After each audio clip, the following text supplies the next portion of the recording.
الحمدللہ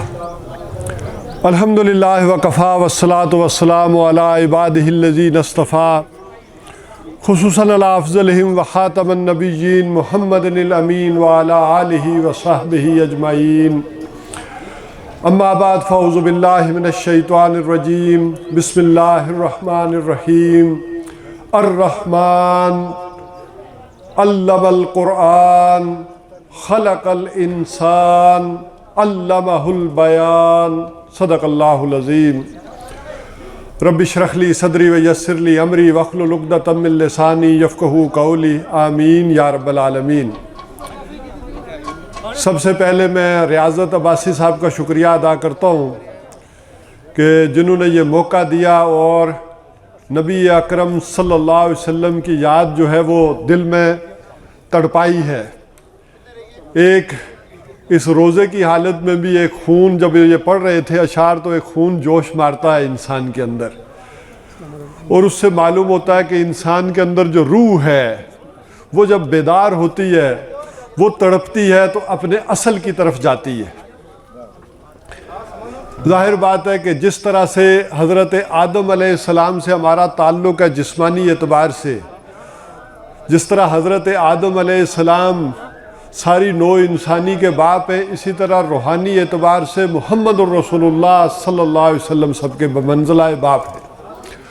تو روحانی اعتبار سے جیسے تعلق حضور صلی اللہ علیہ وسلم سے جڑتا ہے، ویسے جسمانی اعتبار سے حضرت آدم علیہ السلام سے جڑتا ہے۔ باقی اپنے قدیر عباسی صاحب، خلیق عباسی صاحب اور عتیق عباسی صاحب، ان کا شکریہ تو خیر افطاری کے بعد ہی کرنا چاہیے جس وجہ سے انہوں نے بلایا، لیکن یہاں جو خصوصی طور پر میں ان کا شکریہ ادا کرنا چاہوں گا کہ یہ اپنے لوگوں سے ایک محبت، اپنی جگہ سے ایک محبت کی علامت ہوتی ہے۔ اگر وہ یہ نہ بھی کرتے تو کوئی حرج نہیں تھی، لیکن یہ بات بتاتی ہے کہ انہیں اپنی زمین سے، اپنے لوگوں سے، اور ہمارا بلانا بھی کہ اپنی اس آپ کہہ لیں جو برادری ہوتی ہے، ایک قبیلہ ہوتا ہے، اس سے ایک محبت کی علامت بھی ہے۔ اللہ تعالیٰ چونکہ یہ چیزیں اس موجودہ دور میں ناپید ہوتی چلی جا رہی ہیں، تو یہ محبت اللہ تعالیٰ ہمارے زندوں میں ہمارے دلوں کے اندر اسی طرح زندہ اور برقرار رکھے۔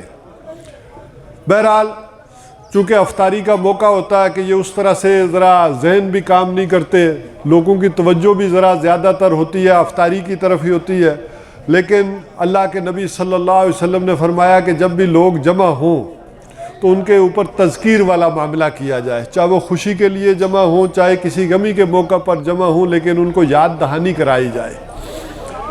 اس حوالے سے میں عرض کروں گا کہ خصوصی طور پر کہ یہ جو رمضان کا مہینہ ہے اس کا خصوصی تعلق ہے قرآن حکیم سے۔ سورہ رحمان کی آیات کے اندر ابتدائی 4 آیات جو میں نے آپ کے سامنے تلاوت کی ہیں، اس میں پہلا نام لیا گیا اللہ تعالیٰ کا الرحمن۔ رحمان، یہ رحمان اور رحیم اللہ تعالیٰ کے جو 2 نام ہیں، باقی ناموں کا اس طرح سے معاملہ نہیں ہے۔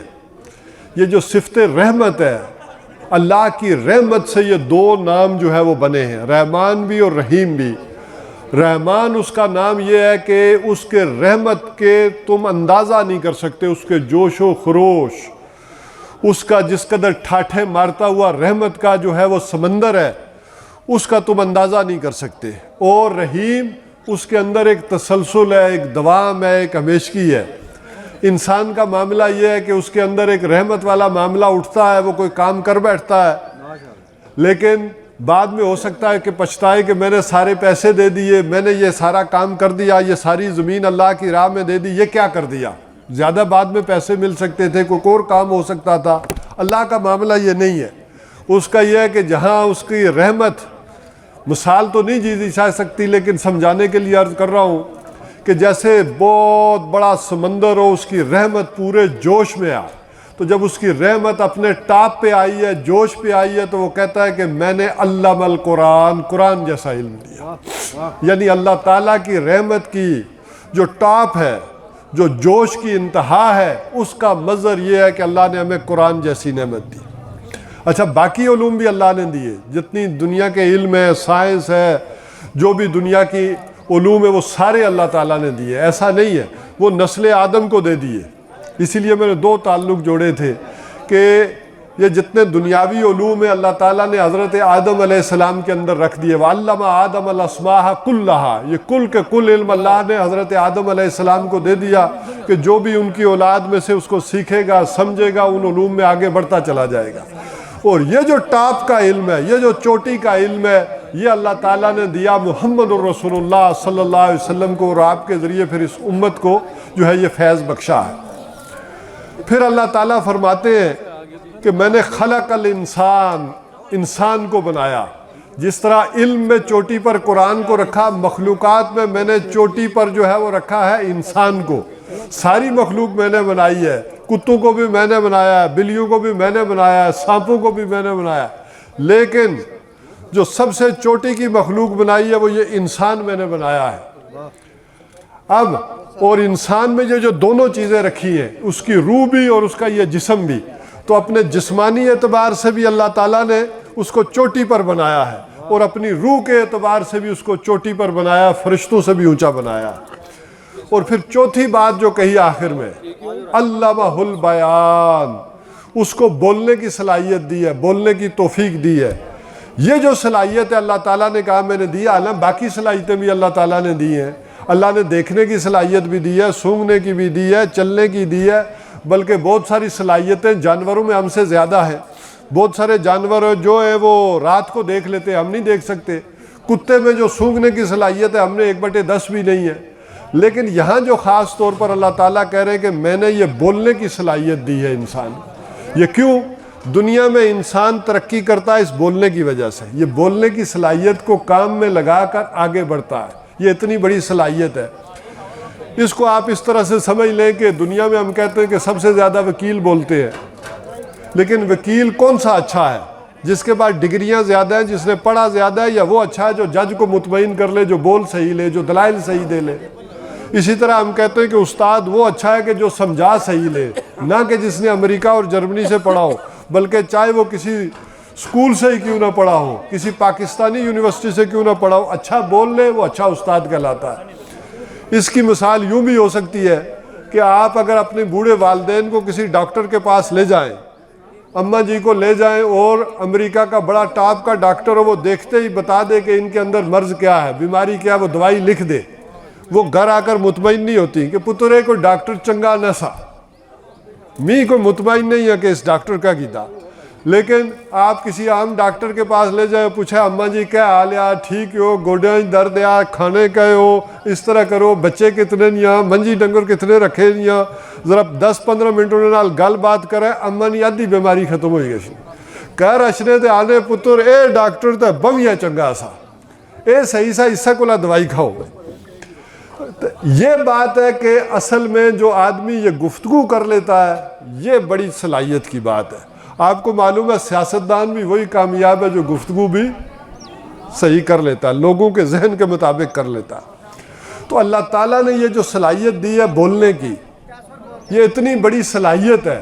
اب اللہ تعالیٰ نے جو یہ چاروں آیتیں بیان کی ہیں، یہ بیان کرنے کے بعد چھوڑ دیا انسان کے اوپر کہ وہ خود سوچے، غور و فکر کرے، دیکھے. لیکن ہم جیسے نکموں کے لیے، ناسمجھوں کے لیے محمد الرسول اللہ صلی اللہ علیہ وسلم نے ذرا کام آسان کر دیا. آپ صلی اللہ علیہ وسلم نے فرمایا ان عثمان ابن عفان، آپ سے جو قول مبارک ہے، ان عثمان ابن عفان خیرکم من تعلم القرآن، کہ تم میں سے بہترین لوگ وہ ہیں جو قرآن سیکھیں، وعلمہ، اور اس کو سکھائیں، یعنی ان کی زندگی کا بہترین کیریئر یہ ہو جائے. یہ حضور صلی اللہ علیہ وسلم نے وضاحت کر دی یہاں پر کہ اللہ تعالیٰ یہاں یہ کہنا چاہ رہے ہیں اصل میں کہ یہ جو بولنے کی صلاحیت دی ہے، عربی میں کہتے ہیں کہ توپیں اس لیے نہیں بنتی کہ ان سے مکھیاں ماری جائیں. تو یہ اللہ تعالیٰ نے اتنی بڑی بولنے کی صلاحیت یہ جو توپ دی ہے، اللہ تعالیٰ یہ کہتے ہیں کہ یہ قرآن کے سیکھنے اور سیکھنے میں لگے کہ الرحمن، وہ رحمان جس کی رحمت بے پایاں کا مظہر عتم یہ ہے کہ اس نے علم القرآن، قرآن جیسا علم تمہیں دیا ہے. خلق الانسان، تمہیں انسان بنایا ہے. وعلمہ البیان، اور تمہیں بولنے کی صلاحیت دی ہے. یہ اس لیے دی ہے کہ یہ قرآن جو ہے یہ بولنے کی صلاحیت اس میں لگے، محض دنیا کے بڑھنے میں، دنیا کے کمانے میں، دنیا کے سیکھنے میں نہ لگے، بلکہ اس قرآن کے سیکھنے اور سکھانے میں لگے.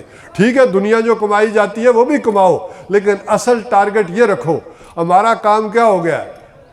ہمارا جو بچہ باصلاحیت ہوتا ہے، جو تیز ہوتا ہے، ہم کہتے ہیں کہ یہ کیا کرے گا، یہ انجینئر بنے گا، یہ اے آئی کرے گا، یہ آئی ٹی میں جائے گا، یہ ڈاکٹری کرے گا. ہم بہترین کیریئر اس کو سمجھتے ہیں، قرآن کو نہیں سمجھتے.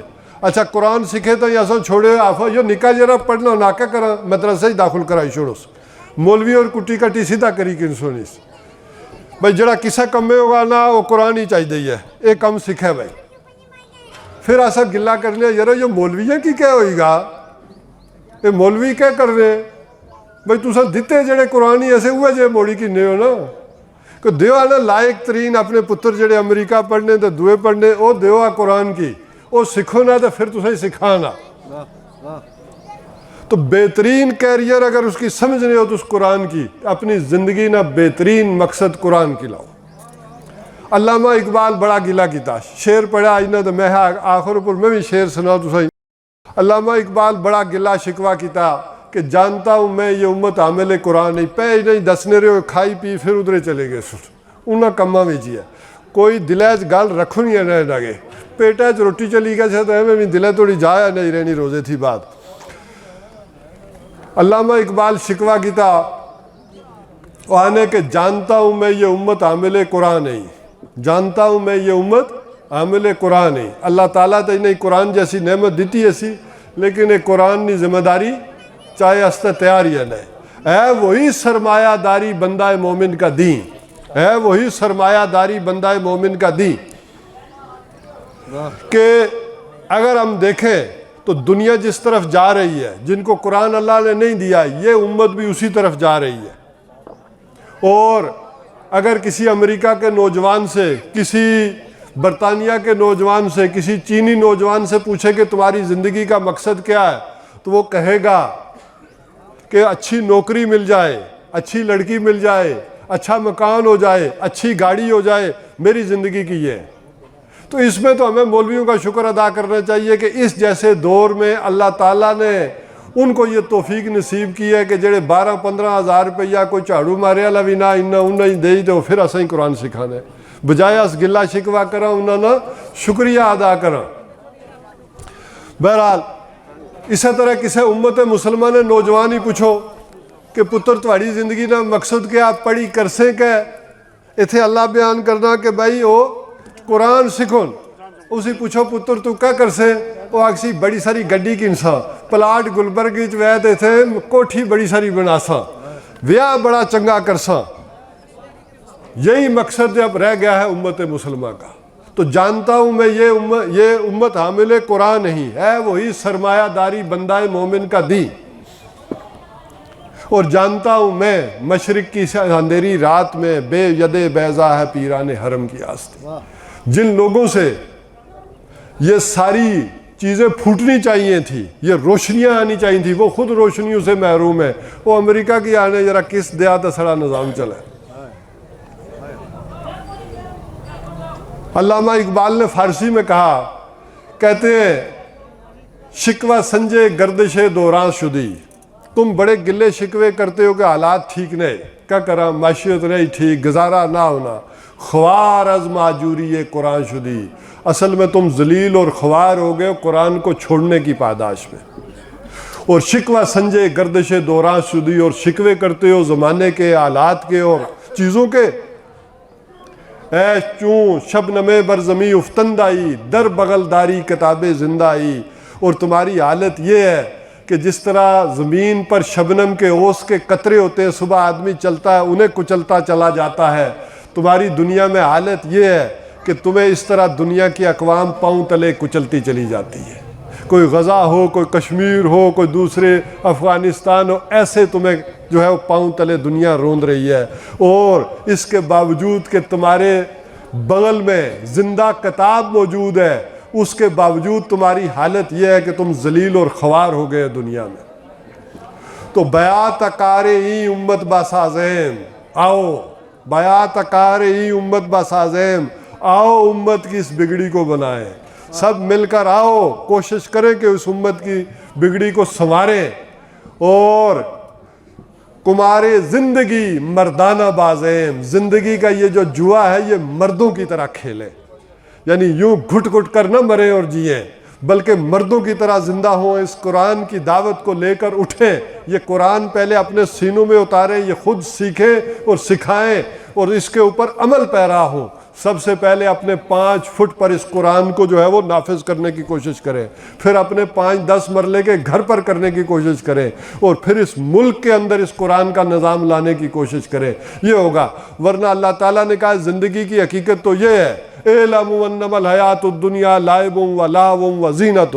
اللہ تعالیٰ نے کہا اگر یہ مقصد نہیں سمجھتے ہو تو پھر سمجھ لو زندگی کیا ہے۔ زندگی یہ ہے، انما الحیات الدنیا لعب، اچھی طرح سے کان کھول کر سن لو، زندگی یہ ہے کہ کھیل اور تماشا۔ کھیل پہلے لائب کہتے ہیں معصومانہ کھیل کو، اے جڑے نکے لوکے لوکے کھیل لے نا معصوم اندازی چے اے کھیلا، اور پھر کہا لہو۔ لہو ذرا خطرناک کھیل ہوئی گشنا، نکیارا ذرا آدمی تھوڑا بڑا ہوا ہے تو پھر اسی کوئی تھوڑی جنسی لذت بھی اچھی گشنا، اسی آنے لہو ایک کھیل یا نہ رہنا، یہ تھوڑی خطرناکی بھی ہوئی گشنی۔ پھر اس کے بعد اللہ فرمایا زیب و زینت و زینتن، پھر انسان زیب و زینت کی طرف توجہ دیتا ہے، گھنٹہ گھنٹہ شیشے نے سامنے کھلیتا ہے، کنگھی پھیرنا رہنا، میں لگنا کس طرح ہے۔ ہر آدمی نہیں زندگی جا ساری گل ہونی، کوئی نہ آخر ماڑی زندگی نہیں، سارے نہیں زندگی چونی جگہ، پھر گھنٹہ گھنٹہ شیشے نے آگے کھلی بننا سنورنا۔ پھر اس کے بعد اللہ تعالیٰ فرمانے وَتَفَاخُرٌ بَيْنَكُمْ، پھر ایک دوسرے اوپر مچھتے کری کری تو ذرا سنورنے کہ میں بڑا میں اس کے کونا، اور اس نے مثال یہ ہونی کہ پویں ڈوگا بکی گچھ ہے ابے اور چالیا بڑا ٹاپنا ہونا چاہیے، گڈی بڑی آلہ ہونی چاہیے، اور بڑا موٹر سائیکل ٹھیک ہونا چاہیے، کوٹھی بڑی ٹھیک ہونی چاہیے، آدمی نہیں، اور باقی تعدی تیلے والے بھی اچھی رہنے۔ افطاری یہ جی کرایا یعنی 10 رمضانہ یاد رہے، ہاں مچھ نیوی نہیں ہونی چاہیے قدیر صاحب، اس طرح پھر تا دینے لوگ نہیں کہ مچھ نیوی نہیں ہونی چاہیے۔ اس کے بعد ایک سٹیج اشنی وَتَكَاثُرٌ فِي الْأَمْوَالِ وَالْأَوْلَادِ، جسی سڑے بڑے آنے انہیں ہے مچھ بڑے بھی کرنی پہتا کری کنو، لیکن مال اشنا چاہیے نا۔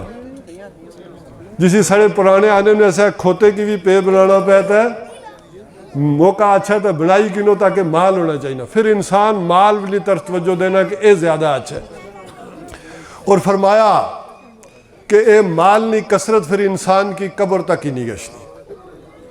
الہاکم التکاثر حتی زرتم المقابر، انسانی حوث پوری نہیں ہونی۔ پھر زندگی کی آدمی اسی طرح گزارنا، کھیل تماشے اوپر، زیب و زینت اوپر، اور فخر اوپر، اور مال کٹھا کیتے اوپر، اسی طرح زندگی لگی گشنی۔ اور اگر انسان زندگی نہ مقصد نہ سمجھا، اللہ تعالیٰ اسائیں توفیق دے، ہمت دے کہ قرآن نال اس رمضان جڑا، آخری ایک جڑے بھی 3-4 تڑے رہی گئے قرآن نال جڑا، قرآن کی سمجھنے کی کوشش کرا، اسے سیکھنے کی کوشش کرا، اور اس پر عمل کرنے کی کوشش کرا۔ اللہ تعالیٰ سے اس نے ہمت اور توفیق دے۔ میں مڑی دوبارہ ریاضت عباسی صاحب نے شکریہ ادا کرنا کہ جنہیں اسیں موقع دیتا ہے گل بات کیتے نا، میں انہیں آکھساں کہ اے آخر اوپر اے اختتامی کلمات اے فرمان۔